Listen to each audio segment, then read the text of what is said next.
Le nouveau top management de la Banque des États de l'Afrique centrale est en fonction depuis le 1er mars 2024.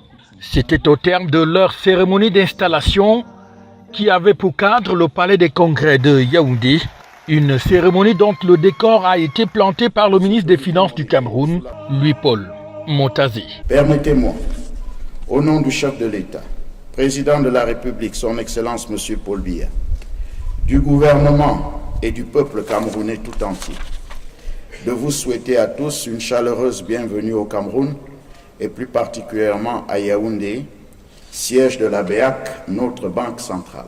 La cérémonie de ce jour fait suite aux décisions prises par les plus hautes autorités de la CEMAC relativement à la nomination des membres du gouvernement de la BEAC.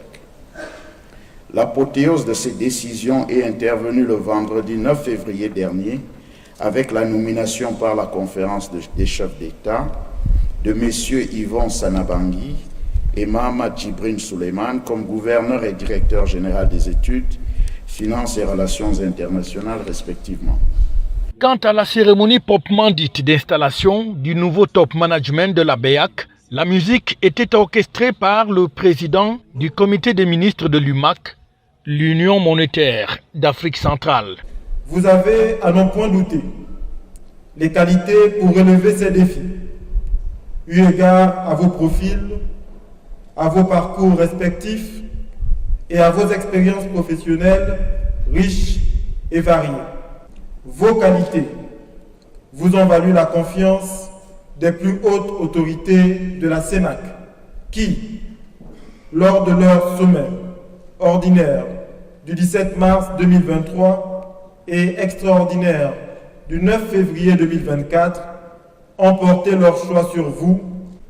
Je déclare officiellement installés les membres du gouvernement de la Banque des États de l'Afrique centrale et ce faisant, leur confère tous les pouvoirs nécessaires à l'accomplissement de leur mission.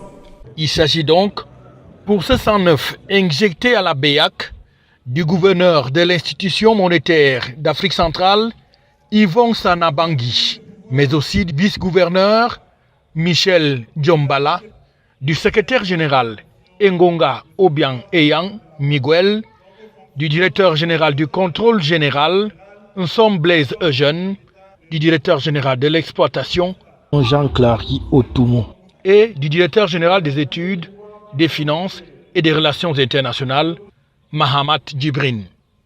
La impresión actualmente es de satisfacción para acomodarme en este puesto y hacer lo necesario para el banco. Yo creo que el banco es una máquina ya que funciona desde hace 50 años, un poquito más.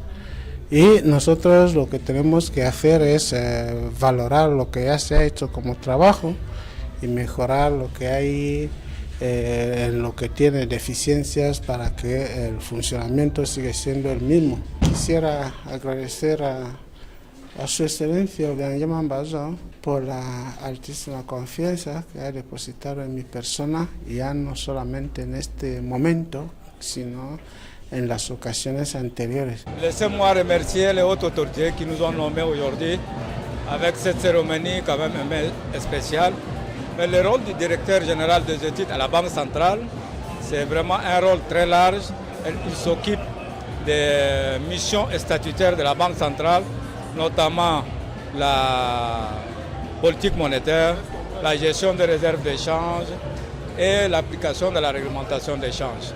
Je reviens à la banque, je suis un cadre maison et je suis très fier et je remercie tous les gens qui ont fait le déplacement pour vraiment honorer de leur présence. Une responsabilité que le nouveau gouverneur de la BEAC entrevoit avec beaucoup d'optimisme en soulevant les enjeux.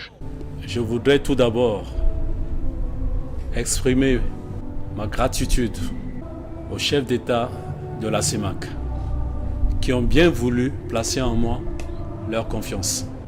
Je suis conscient notamment des défis qui s'imposent à moi. Je mesure pleinement les enjeux.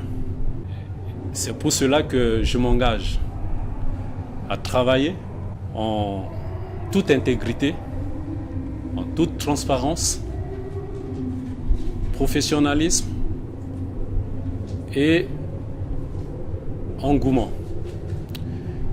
La BEAC aujourd'hui fait face à des défis que seul je ne peux relever.